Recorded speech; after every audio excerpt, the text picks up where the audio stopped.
Welcome to First Swing, a Fourth Wing podcast. I'm Brianna, and this is the start of my Iron Flame journey. And I'm Kendra, an experienced dragon rider here to help this second year. So just a quick note, this book contains explicit content including swearing, sex, violence, and death, and so will this podcast. There is reference to sex in the first chapter, and then there's definitely violence in the second chapter. Yeah, for sure. Yeah. Today we are discussing chapters 29 and 30. Last episode ended after she met Katrina, and she was like all worried about it, kind of. But then she handles it really well, and I was so surprised. This is the first time Violet's Were you handled something proud of her? Really well with Zayden. Yeah, I was. I also am pretty sure it's Catriona. What did I say? You said Katrina. You Oh. just missed the O. Yeah, But you can just it call her is. Cat, because pretty much the whole fandom just calls her Cat. Catriona. See, that's just a dumb name. That's why we call her Cat. Okay, so we start chapter 29 with this blurb. It says, cadets who are found absent without leave will be subject to court-martial by their chain of command if they are not executed on sight. And that's Article 4, Section 1 of the Basgiath War College Code of Conduct. Yeah, so I was like, okay, well, the stakes are very high. But then I was thinking, you know what? That says the Basgiath War College Code of Conduct. That does not say the Codex. Good point. And what do we know about the Codex? It supersedes the rest of the college's rules. And the Codex maybe it says something like, when your dragon goes crazy. No, I'm joking. We know what happens here with it. Yeah, it's probably more just like, I think the Codex is more just like, you have to, like, you're under the command of whoever's above you, and then it's basically their decision. Exactly. Yeah, probably. But yeah, it's kind of a scary way to start out this chapter. Definitely. Although, most of us figure that Violet is probably still alive since she's the main character and the book keeps going. Yes, well, yeah, but maybe court-martialed. That's true. That could happen. All right, good. So basically, we're on the flight back after she had met Kat, and she's like, to avoid jumping to conclusions like last year, she's your ex, isn't she? Right. So they're talking while they're flying in their minds. Yeah. And he, says, yeah, it's not important. We were over before I met you. And, she has one of those thought processes where it's sort of like, it shouldn't matter if she's had boyfriends. Like it shouldn't make a difference, because it really shouldn't before your relationship. People have relationships, Yeah. But she's also like, at the same time, she's like, I'm jealous. Yeah. Well, it doesn't help that she's apparently very beautiful. And also, there's one thing to kind of like, yeah, you've had past relationships, but it's another thing to meet them. Especially unexpectedly. And having not been told about it. Yeah. Although, just very randomly, little side story here, on the cruise I went on, there was this game show with couples, and the newlywed couples who had just gotten married a few days before, the female was asked when the man was away, what's the name of his last, relationship? And she goes, I don't know. And they're like, what? And she's like, we've never talked about past relationships. And I was like, married and they never talked about past relationships. I was like, is that healthy or is that avoidance? Right. I don't know. It was kind of cute. They were like a young, cute couple. But anyways. Yeah. Sorry. So yeah, so I guess some people don't talk about their exes, but he didn't tell her hey, I was dating this, flyer, not even there. Who might be there. And did it tell you what her relationship is with Serena yet? Did they say it was her cousin or something? Yeah. Why do I not remember? Are they cousins or are they sisters? Might be No, cousins. I think they're cousins. I think they did say it. Yeah, I think it did say it. So she's already met Serena, and he didn't say by the way, that girl's cousin. I don't know. It would have been nice. Not really one to be open. They're working on communication. Yeah. He could have written it in one of the letters. Okay, no. Right. But that's fine. She's trying to be good about all this, right? Yeah. And in her head, she then has this conversation with Taryn, who's sort of jumping in, actually. She's not trying to have a conversation. He's saying that she's basically being jealous, anxious, and insecure. And then he says, to which I will remind you that not a single dragon chose her. You were selected by 2. Pull yourself together.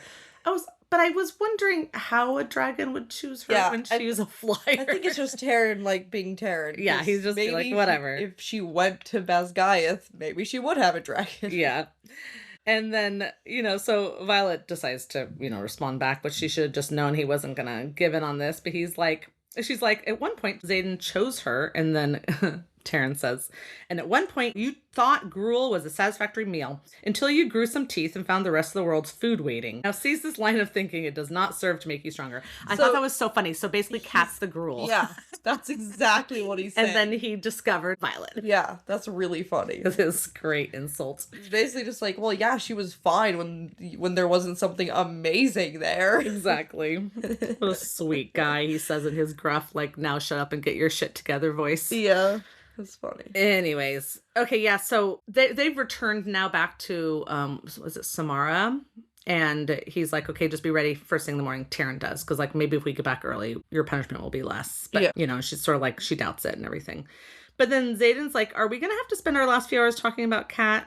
And then Violet's like, no. Oh, they're like hugging arms around his neck and stuff. And she's like, not unless you'd like to spend them talking about my previous lovers. And then she's like, I would much rather choose our previous option number 2, where we head up to my bed chamber and use our time judiciously. But then she goes, solid plan, totally contradicts herself and says, but we are going to have to talk about Viscount Takaris. Maybe she thought it'd be a short conversation. Or it was going to be a short moment in bed. I mean, maybe. Could be ready to go. I love how he's like, fuck, I'd almost rather talk about our exes. And then he's like, who are your exes? Do I know them? And she's like, no, don't distract me. It is a nice try there. Yeah. We don't even know. We know she didn't date Dane. That's all we know. That's all we know. Yeah. So she gets him back on Takaris, and she's like, I know you want to keep your secrets, but this obviously affects me, right? So she's like asking him, what does Takaris want for the Luminary? Which is the one device that we need to complete our forge, which is what we need in order to fight better. Like, it's such a...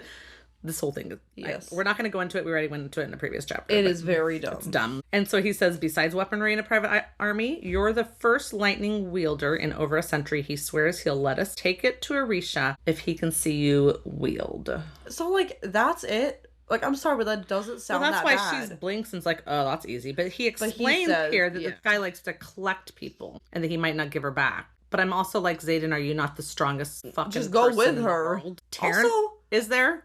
Okay, You yeah. can be concerned Also, about. Violet's there. Like, is she really gonna let him keep her? You know? It is an interesting reaction. Yeah, he's I being don't very know. protective. It just seems a little bit silly.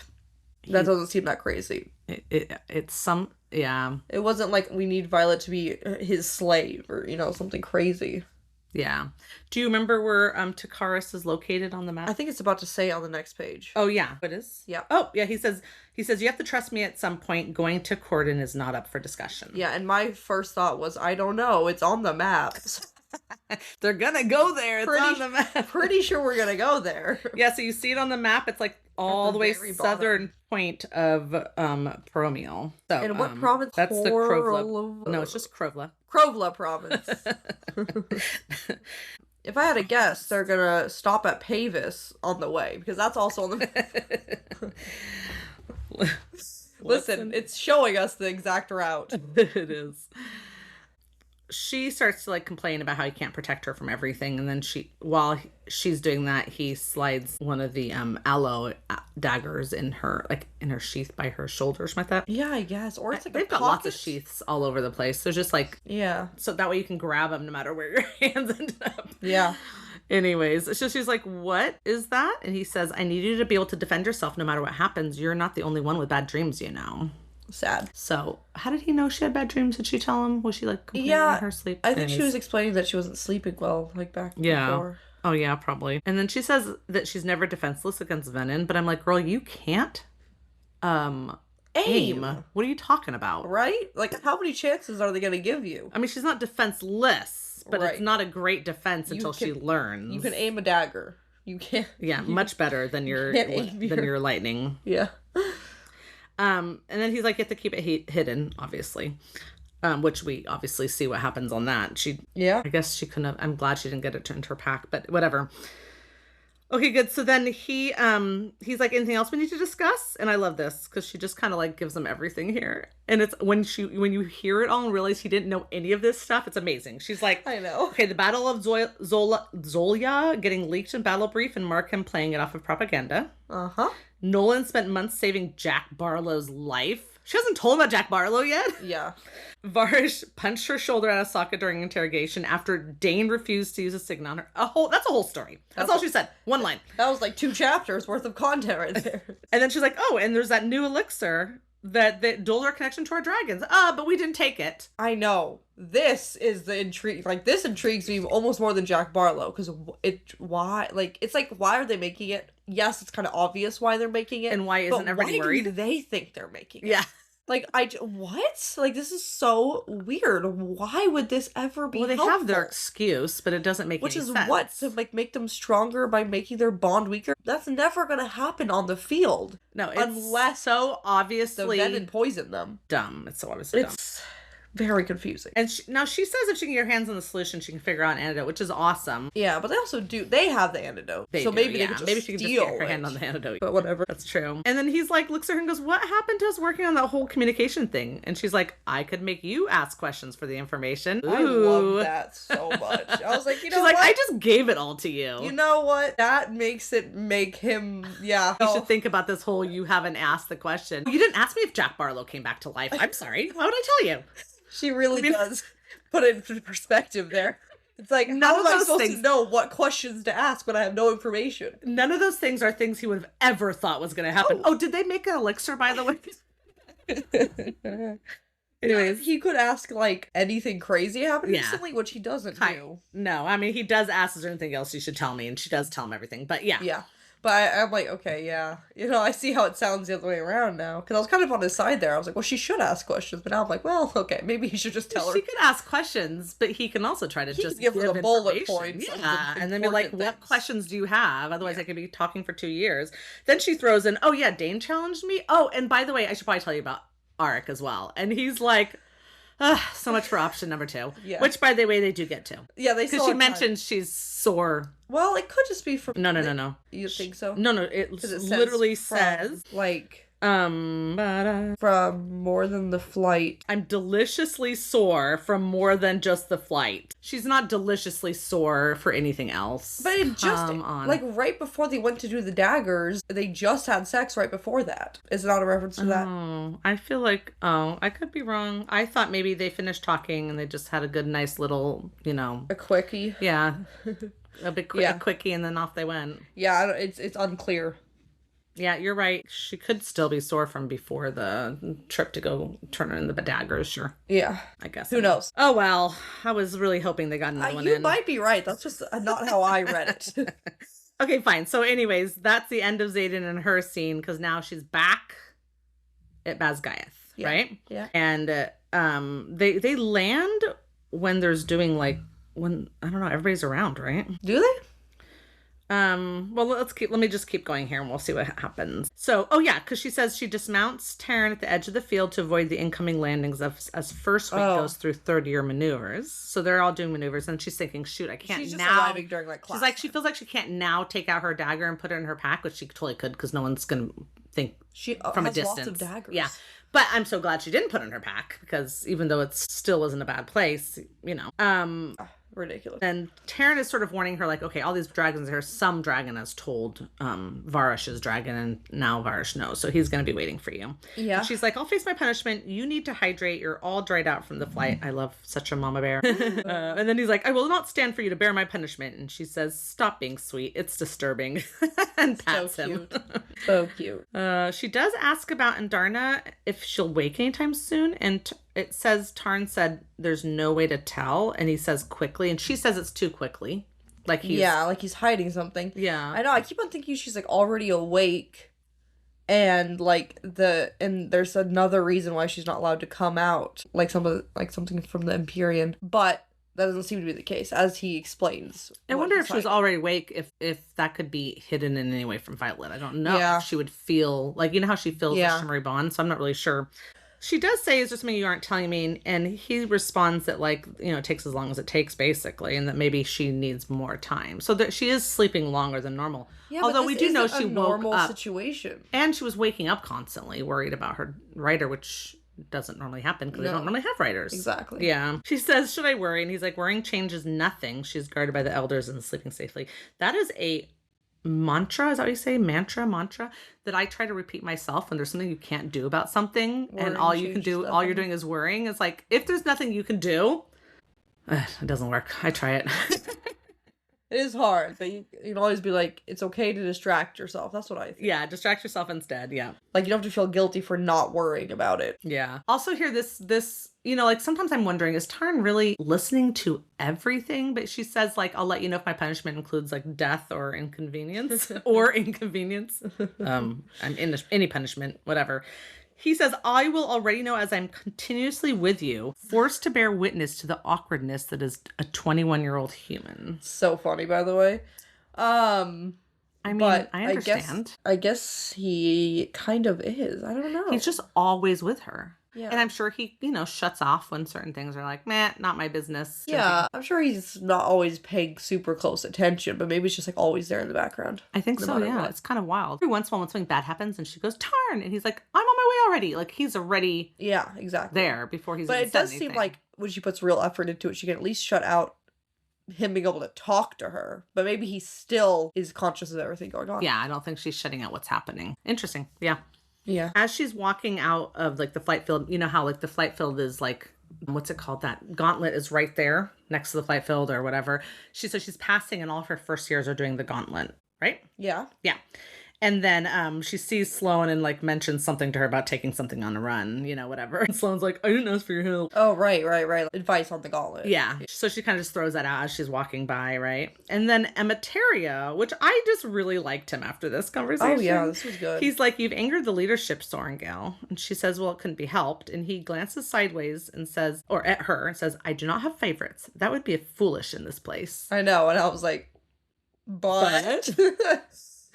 And he's like, but if I did, and I'm not saying I do, but if I did, I would suggest to that favored student that she stresses the undimmable bond of her legendary battle dragon and forgets any mention that perhaps strengthening her mental shields could have saved her from such a rash decision when it came to departing without leave. Right. And then he says, but I would also hope that another favored student, which I guess is Xaden. Yeah, were I to have such a thing, would be teaching you stronger shield techniques so it doesn't happen again. And then he looks at Xaden's lieutenant rank on the flight jacket. And she's like, I get the point. Thank you for caring, Professor Ematerio. And he says, I never said I did. Yeah. I love him. Yeah. I just love it because this is the guy who he did the gauntlet with them. But he also does the sparring with them. Yeah. And I think it's great because in the beginning he like twinned her up with Imogen. I mean. Yeah. And we were like, what the heck? We thought he was like out to get her. But nope. He just didn't know her yet. He apologized for that this year. Anyways, that's great. So she continues past. I do think she says somewhere here she watched someone fall, right? She didn't even know who the person was. Yeah, I think so. Oh my goodness. But yeah, so she walks past Professor Kaori, who's just walking, reading a book, which I just love. I just see him like reading a book in front of him, walking and like biting into an apple. I don't know why specifically an apple. Maybe it's just very teacher vibes. Yes. And then right when she turns a corner, which I still think Professor Carey was waiting for her. Like, just not in a very obvious way by walking around with a book in his hand. It's so convenient, right? Yeah, like, what else is he doing? Isn't this, like, the dorms? It's the dormitories. Like, what is he doing here? Well, he's in the main corridor, but literally she turns into a little hallway. Yeah. And there's her sleeping chamber, so that's got to be the dormitory. Yeah. So then, Varish is there, and I love how he has a greasy voice. I love it so much. So well written. And he's like, we've been waiting for you, Sorengale. And God, it's like he has literally nothing better to do. Like, nothing. Is he the vice commandant? And he spends all of his time just, like, stalking her and thinking of ways to torture her. I don't think he has anything else to do there, other than maybe go in and torture other students if he's feeling like a need for, and I guess something. Training Atos, but yeah, and bringing Jack back to life. Okay, he's a little bit busy, but it's all dumb things. It's all dumb things. So she explains that she was gonna get changed and then go present herself, but anyways, he doesn't care. Nope. Yeah. At some point, so Rhiannon's door opens and she kind of peeks her head out, and then Violet shakes her head, she doesn't want her to be involved, but Rhiannon doesn't shut the door all the way, so she can still listen. Yeah. And Varish is explaining you're absent without leave, and then he asks for her bag, and she's like, good thing I didn't put the dagger in there. And this girl Nora, who was mentioned before. This is the one. Yeah, the one who they said has a lying, some sort of signet that's similar to lying. To lying, yeah. Or to detecting lies, I should say. Right, exactly. So she's going to look through the pack, and then of course now Varish jumps on the fact that she's wearing Zayden's jacket and then As if- inside Bodhi's jacket. Like as if this, well, he's saying that she's like impersonating an officer. Which is the stupidest thing. Like, he's just really trying, because I think she already got cleared of the leaving. I don't think he knows at this point. I think he does. Oh, I think he's trying to intimidate her, and he does know. Because I didn't... Okay, we'll see here in a second, but I'm pretty sure Kaori said, like... Well, let's see. Yeah. But yeah, so he's using that first as like, you're impersonating a commissioned officer. And then he's telling her to take off the jacket. Right? Yes. Okay, but as this is going, she's worried now about her dagger. And so she looks at Rhiannon, eyes with her, and then looks at the dagger. And that's all. That's all she does. That's all she does. But that communicates what needs to happen. We don't know exactly when it happens, but yeah. Yeah, that's amazing. I know. Having like that tight-knit unit is helpful here. Very helpful. Totally. So he says, check the one she's wearing, like, whatever. The pockets, look through it. Yeah. And then that's when Professor Carey shows up and says, I'm sorry, did I just hear you order your aides, or whatever it is you're calling them, to strip a cadet? Ooh. And then he's like, it's a jacket. She's in violation of Article 7, Section 3. And then, of course, he gets it wrong, because Violet's like, it's actually Article 2. Isn't that actually? Doesn't make a difference. She's either just compelled to say it, or she's just trying to piss him off. But she also is showing him how much she really knows. Like, you can't pull one over. It's like trying to pull one over on a lawyer on a specific law, and they're like, hello, I know the law backwards and forwards. Well, if they do. But she says, and it says impersonating a commissioned officer is a punishable offense, not wearing someone's flight jacket. And it doesn't have a name tag. And I'm not saying that she's not saying that she's that person. Yeah. So then Carrie's like, she has you there. Mm-hmm. And since when do we search cadets' bags? And this is when Varsh is like, he says, since I took over as vice commandant, which I believe it's only Violet's bag. Right. And then he tries to get Carrie to leave, but Carrie's like, I think I'm going to stay here. Then he says this line, power must always be kept in check. Don't you think, Major Varsh? Uh-huh.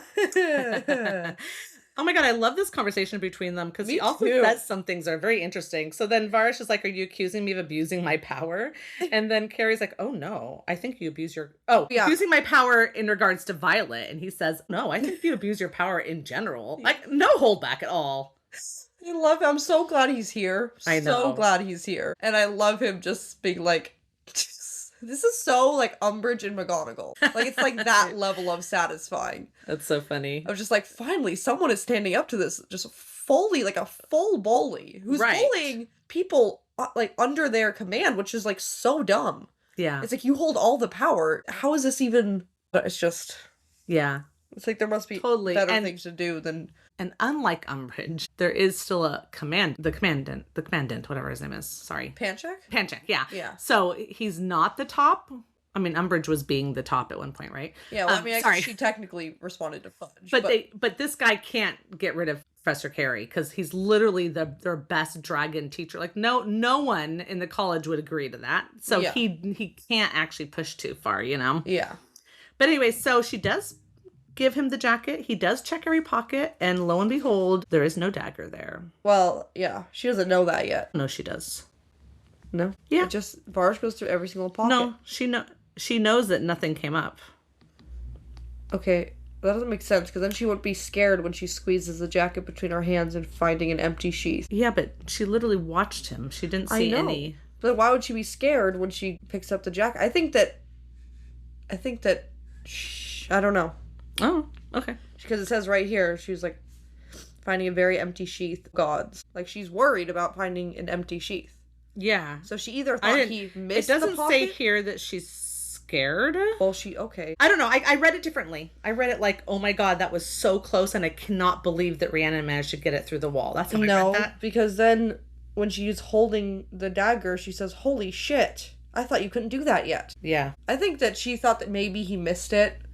Or maybe he was too distracted, or maybe he just thought it was a regular dagger and didn't pull it out. And then when she gets her jacket back, she's like, "Oh my God, he must have slipped it out like he slipped it out and has possession of it, and this is gonna come back to bite me later." And then finds out. Yeah, she is very surprised when Rhiannon has it. Okay, fine.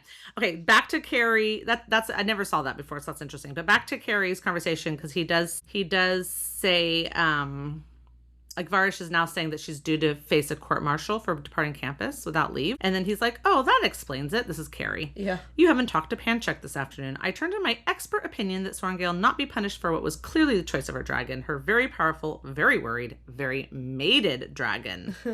Panchek agrees she's clear of all charges. Okay, yeah, so I this guess is where Varish is like, know. I'm sorry, and he is surprised. Yeah, so I guess he didn't know before. Yeah. And then this is where I find very interesting about dragons, because he says we can hardly expect second years to shield out the overpowering emotions of her dragon when even we struggle as officers. Right. Let alone one as strong as Taryn. So and then Varish's answer is like, maybe you struggle. Some of us do not bow to the whims of our dragons. In fact, we influence them. Right, so this is like, you basically said something like this.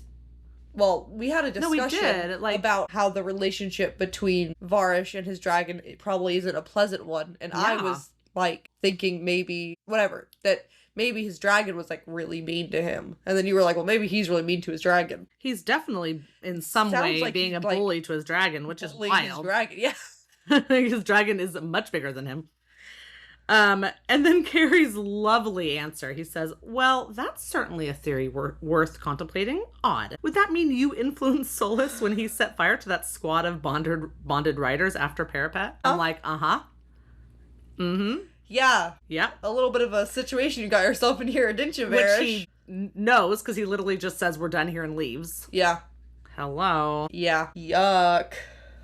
Anyways, so Carrie leaves, and so you're right. So this is where Violet says, I squeeze the jacket between my hands, finding a very empty sheath, right? Yeah. Then Rhiannon says, get in here, yanking her in her room.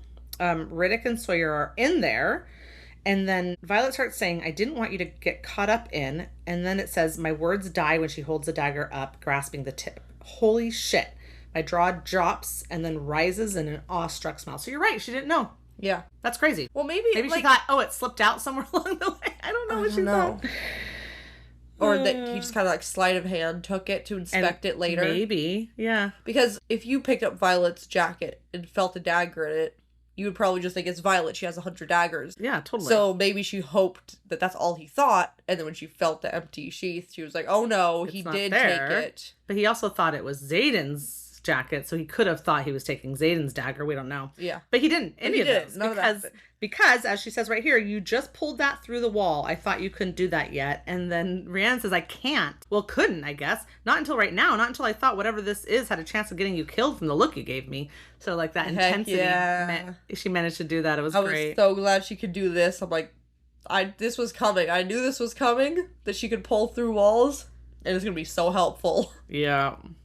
So when Rhiannon starts asking Violet, okay, what the hell is going on? And Violet thinks, gods, I hope Zayden forgives me for this. Did you figure at that point that she was gonna I think I was reading too fast. You were like, oh my gosh, oh my gosh. Yeah. I mean, yeah, I did. I assume I did think that. Yeah. But I didn't stop to make notes. I was too close to the end of the chapter. Yep, because the end of the chapter literally ends with the line, I swallow the lump in my throat and meet her gaze. It's for killing Venin. I know. And I was like, oh my god. Finally. I don't know if Zayden will forgive her. I know, but isn't it so much nicer with her friends in the know and she's not alone? So much better. They have great ideas. I know, it's so good. Okay, so chapter 30, blurb on top says, barring invasion, only writers and designated scribes are permitted in the writer's quadrant. To enter uninvited as infantry or even healer is to welcome a swift death. And this is also the Basgiath War College Code of Conduct. Yeah, and I was like, how is this going to come up? Really, I was like, how is this relevant? Oh. It is relevant. Oh, it is. It is. So Violet spills the beans. It literally, the chapter starts with, I tell them everything. It's like, wow. Okay. The only thing she doesn't tell them is about Orisha, which she says isn't her secret to tell. I mean, none of this was her secret to tell, really. Although maybe she's more involved. But I understand, because Orisha is literally the base that she doesn't want. It's like secretly That's being a little built too back. Much. Yeah. It's like gonna harbor all these people. Like it's like a serious safe house. I guess what she's told them could get all of the marked ones killed in the War College. Right. But if she tells them about Orisha, it could get everyone else killed. Like Brennan. Like Brennan, yeah. Yeah, I think she also doesn't tell them that Brennan's alive, right? Oh, Says that too. Yeah. So, yeah, I mean, I do get that. And I think, I think I agree with her. Like, Orisha isn't really their business, her squad mates. However, fighting for your life is kind of their business. Yeah, and what happened to Liam, really, and what happened to Violet when she got sent on war games, really. Like, that is closer to their business, for sure. Very much so, because they could face these guys. Although they should she be does prepared. talk about supplying the friendly drifts, the daggers and stuff, so she is getting into rebellion and stuff there, but still. Yeah, that's true, that's true. Still, she told them about Justinia. Tell them, like, we're doing something, we're not just doing nothing. Yeah, she tells them about Justinia helping with the books and stuff. And then Rhiannon's like, I was right. Day wasn't killed by griffins. Uh-huh. And then she's like, yeah, Day wasn't killed by griffins. And then Sawyer's like, and you let Ryerson lie for you? He's talking about when they returned. I don't know why he needed to say that. Yeah, but it doesn't matter. Yeah, I don't know. Maybe we're just getting into the conversation because we kind of like skipped like, yeah, she told them everything. Yeah. Riddick then checks with the dragons, and they all check with their dragons, and they all know, and they're also surprised that they know.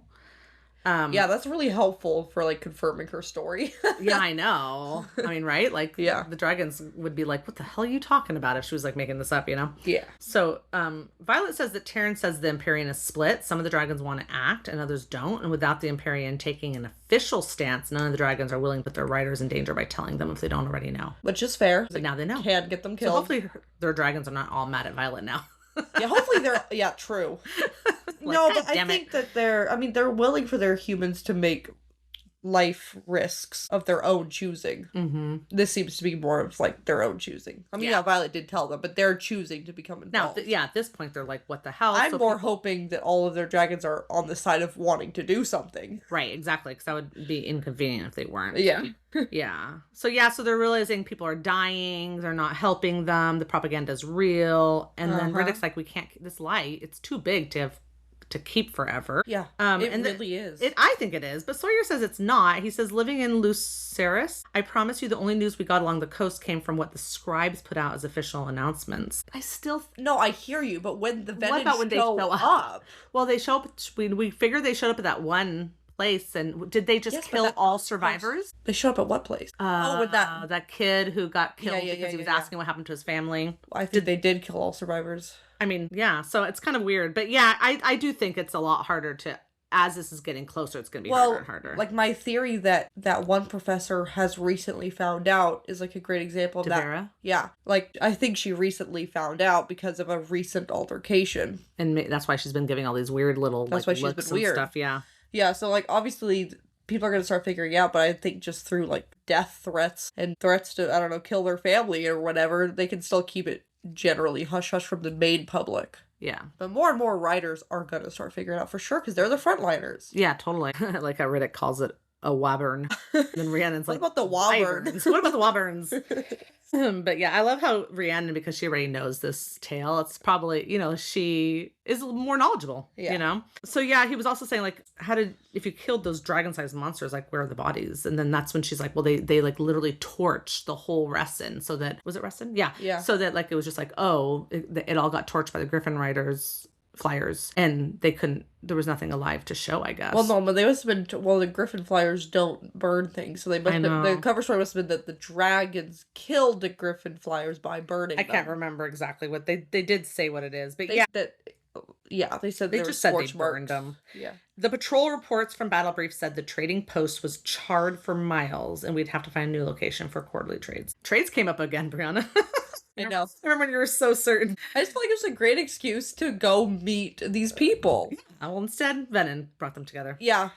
Okay, good. So they're still talking about just things, and, like, Violet wants Rhiannon to, like, call her parents out because they're so close to the border, but she's like, listen, their whole life is there. Like, how would I do that? Yeah. And she's like, and then Violet's like, listen, you have to try. And she's like, the truth is you still don't know everything. There's things I can't tell you, at least not until you're capable of shielding Dane out. I know that sounds like a bunch of bullshit because I've basically been lying to you for the last few months. You have every single right to be angry at me or to hate me or to feel however you want to feel, of course, because it's exactly why I've been so pissed at Xaden. I like how she kind of sees that. Yeah. There's a lot of that, little internal kind of, like, realizations here. Yeah, definitely. Rhiannon's not pissed at her. Riddick's a little pissed. And Sawyer is stunned but not angry. Yeah. But Riddick's moods come and go. He'll get over it. Yeah, we're not worried about Riddick.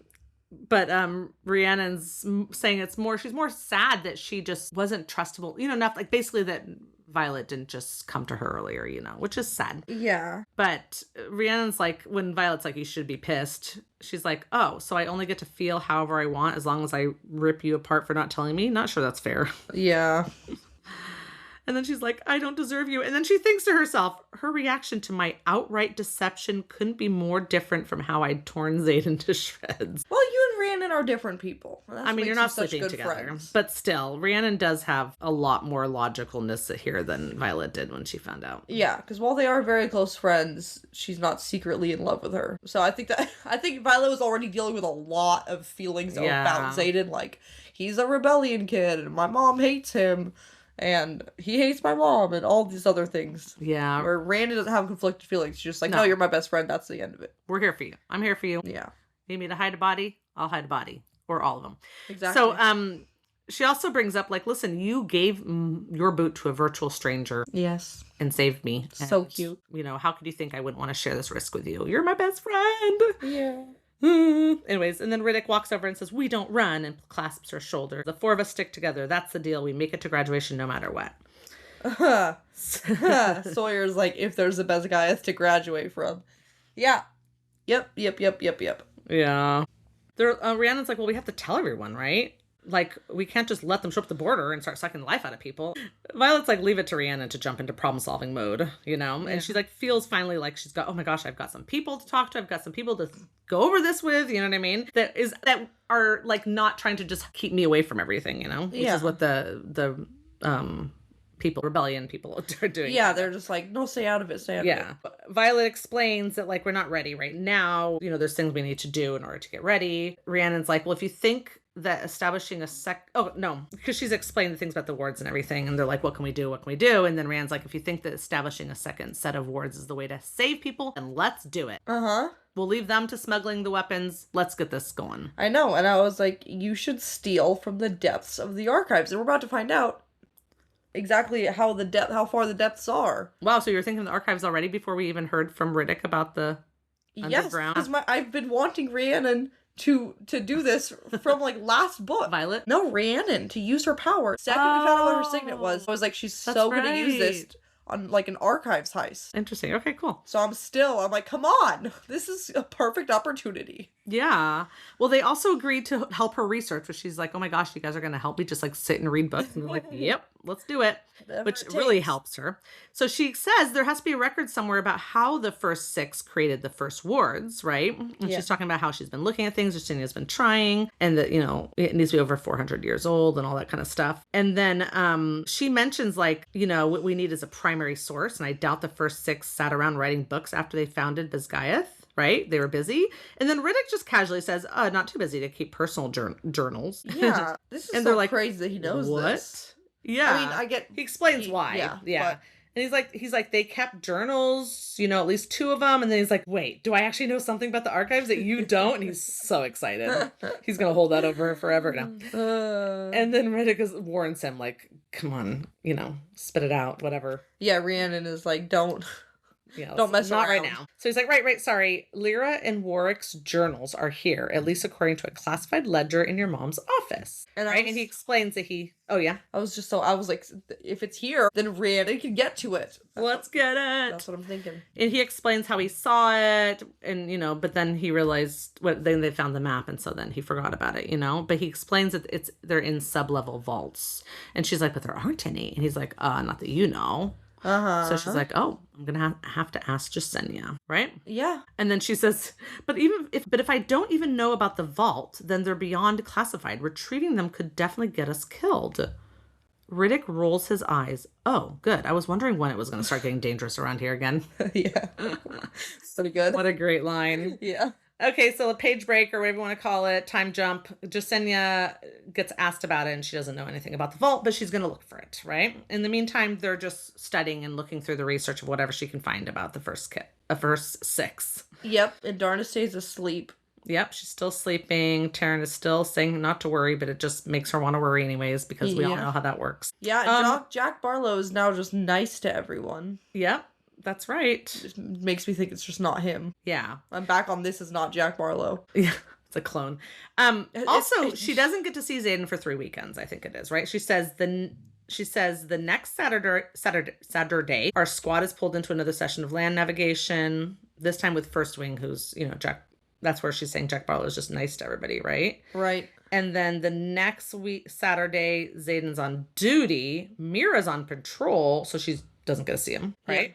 And then the weekend after, their squad is dropped into this forest, whatever, and told to walk their way out. Yep. So basically, Taryn and Sigale are still being able to see each other. But Zayden and Violet don't. Is he writing her letters still? Leaving them in their rooms? I don't know. It's not mentioned, but hopefully. Yeah. Anyways, so then she says the next weekend, so now this is the fourth weekend, she has to choose between her squad receiving a 0 if she doesn't participate in a cat and mouse evasion operation against Third Wing, or flying to Samara for Zayden. And Tarn actually makes a choice for her and says we're staying, which is sweet, but also he's now in a bit of pain, Yeah. He's miserable the next day, it says. That's not even a fair choice. Like, that right there, like, everything else is, like, above board, I would say, but that? Yeah. Are you serious? Yeah. I mean, they're picking did they all not these just things. learn what happens with Taryn And also, they were saying, like, you might get taken every once in a while and thrown out in these operations, but they didn't say, like, every goddamn weekend, which is not really every weekend, but you know what I mean? It's a lot. 3 weekends out of the 4, they've been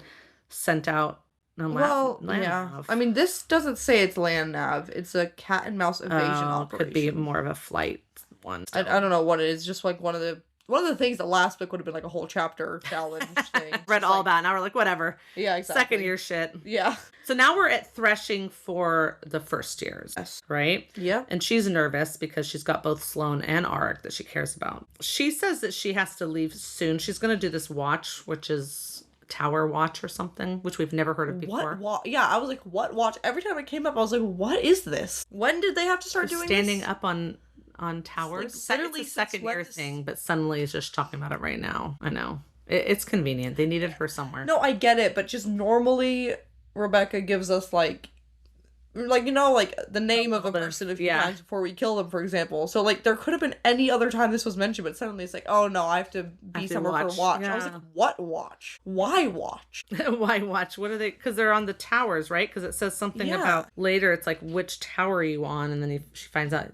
she's on the one that has never been mentioned before. Yeah, weird. Not the tower. The towers have been mentioned, but not the watch. Yeah. Yes. Yeah. Okay. Kind of wild. Super random. I kept on wondering when they were going to explain it. They do not. I wonder if it was a last minute change in some kind of, I want to say script. It's not script, but you know what I mean? Yeah. Like something else was there and then she switched this and then what about? I have to assume. Because she generally doesn't do that. Yeah, I have to assume it was more like in a second edit or something. Yeah, maybe they really wanted her to dangle over the edge instead of just being beat up in the courtyard or something. Maybe. Okay, so she's worried about Sloane not coming yet because she wants to know that she's going to be fine before she leaves this watch thing. Right? Uh-huh. I love how here Imogen's still mad at her, basically. And I love it. She says... For telling them, and also because... She's like, because I spilled our secret, which then pressured her to tell Quinn. No one told her she had to tell Quinn. Because she's probably like, oh, now if I don't tell Quinn, it's going to be like, I'm such a bad friend. I know, it's so funny. She's like, she's mad at Violet because she didn't tell Quinn. She didn't. Nope, no one told her yet. Although that is interesting because, at one point in time you were like thinking Quinn was just one of the... I kept on forgetting. What are they marked called again? Marked ones. Yeah. There's another word too, but... because they're best friends. Like, you can't imagine Imogen friends with someone who's not. Yeah, it was hard to imagine. She was. Well, it seems like they were the only two or one of the few. I imagined that they were in first year together. Yeah, and in the same squad. Yeah, and she didn't have any other marked ones in her squad when she showed up. Violet showed up in that squad. Is that true? But then when Liam got moved over, Liam. Yeah, but he was moved over. That means originally. So that was just a friend she had to make. Anyways, I like Quinn, even though we don't see a lot of her. But it seems like she knows and doesn't shun Imogen or run around telling people. So she accepted it with grace and a sense of resolve. Yeah, so that's good. Still better than Violet did. Yeah, they're naming out all these like first years that we've never even heard of. Sorry, just to defend Violet's intense mood about all of this. I think if any of her friends or Quinn were only told once they were thrown into battle with a Venin, maybe they'd be a little bit more upset. Because it's like, hey, you could have prepared me. Right. Now suddenly I'm fighting these things who I thought were imaginary an hour ago. which is what basically happened to Violet. So that's like a lot more. And then almost dying. And then losing Liam. And then losing Liam. Yeah. That's like a lot more. That's harder than just being like, oh, by the way, they exist. Like, but like, don't worry, we're working on it. She could have taken that maybe a lot easier, even if it had been a while. Also, Zayden literally, the whole thing starts out with Zayden like talking to these flyers and saying like, oh, we were gonna make a drop. So like already it was just such a that must have been such a, if he warned her, even if it was like that day, like on the flight over, they had an internal talk where he warned her about all this, I think she would have taken it way better. Yeah. Okay, well, anyways, back to this. So she's mentioning all these, Rhiannon's mentioning all these first years, which, you know, Violet's like, she didn't even know any of their names, but she knows that Rhiannon has to know them all because she's the, you know, section leader, squad leader. Yeah, squad leader. But this is when Arik shows up, right? Yes. With his, it's his blue Sapphire? clubtail. Yeah, blue clubtail. There it is. Who is beautiful. And I was like, yay. Yeah, so he's back. He's got his dragon. When they described this clubtail and then we found out that it was Riddick's, and we are just like, I feel like we're talking Arik. And we found out it's Arik's. Yeah.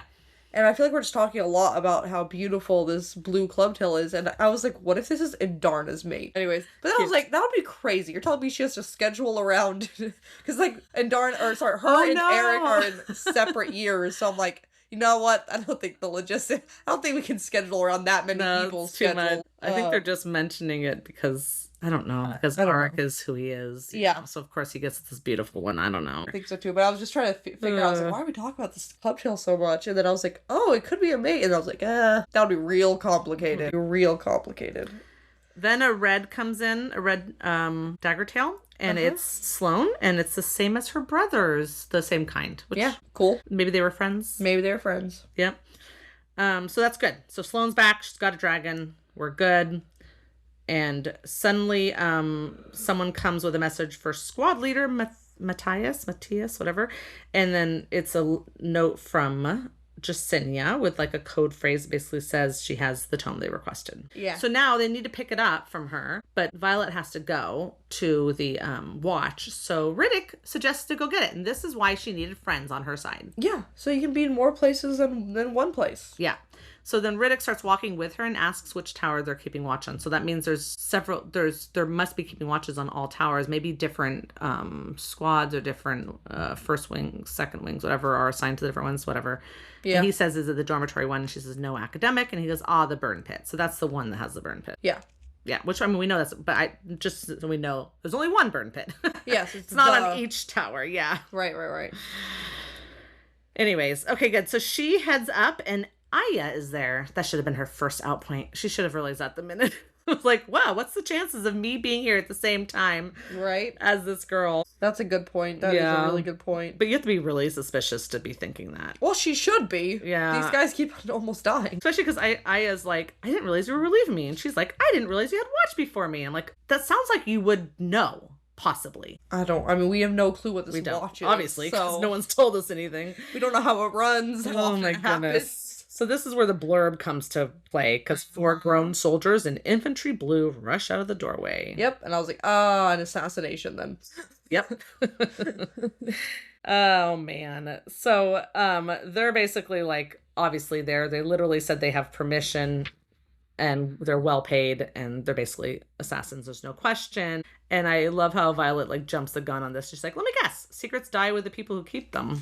Yep. I wonder why Taryn didn't just fly out to her immediately here. He could have just picked her up from dangling over the parapet at the end. What do you mean immediately? Like the second they show up? He's like, kill them all. Well, maybe he just thinks better of her. Yeah, probably. He's like, she's got this. There's infantry. So we have a fight. We got some stabs, some slashes, and then Aya screams and it has a sword through her stomach. I knew she was gonna die. Oh yeah. I called her death. Mm-hmm. Before I even called that other guy who dies, who died in that that battle. Kieran. Yeah. Nope, the other one. No. I think that's right. Whatever. Anyways, I called Aya's death even before his. Yeah. I knew it. Yeah, so basically what happens here, just in short, is that I think they all die except for this one guy who manages to. And I could not understand what exactly is happening here. It was so weird. I was trying to diagram it out. There's obviously like a really fat wall, right? Fat meaning like the top of it is 3 feet Like you could lay and have a nap alongside on that, you know? Right. You probably don't want to, but you could. Yeah, it's probably for dragons to be able to land, maybe. Maybe to perch on, or just because you need a thick wall for like, protection purposes and stuff. Yeah. And so it's the edge of the turret and she's on it, but her feet are dangling off the edge. And as she goes, and then when he let goes of her hands, she falls even farther. And then she's like just on her fingertips, which this is something I read about in books and see in movies and don't know if it's even possible. It's really, really not. I mean, it is if you have like basically trained strong hands that for can it. hold. And definitely that thing where like one finger comes off at a time, that's definitely not it. Like if you're slipping, you're slipping. Yeah. But I mean, yeah, it's not impossible and you can do crazy things on adrenaline. The finger thing is the most unrealistic. Yeah, that's what I think. You can hang from your fingertips, but if two fingers slip, I think that's the end. The end. Yeah, well, it's almost the end here. The guy literally says, "I'm sorry, it's just money." Can you imagine saying those words? As you're about to kill someone? No, I mean... Just don't say anything. I guess there's assassins. I don't know why I'm saying that. I'm surprised, but still, I'm surprised. Well, I just feel like just don't say anything. Like, what? Like... Well, he wants to apologize to her. Oh, good. That's not personal. It's not personal. It's not personal. I'm just going to kill you. I mean, it was a lot of money. Yeah. Yeah. And my girlfriend, she's been looking at that ring recently. So, yeah. So she's now like, this is it. I'm going. And then suddenly, the very last line says, someone has shoved their knife in through his spine. And oh my gosh, Brianna was not able to turn the page. No, I don't know who it is, but my guess is Imogen, I guess. I mean, she's always there to save her. But also now she has all of her squad mates that could save her. Mm-hmm. Also, Zayden could have just been like, I mean, Sigale could have just been like, I can't take being away for this long. And he's the one who abandons his post and shows up. Anything could happen. Yeah, and I really don't know.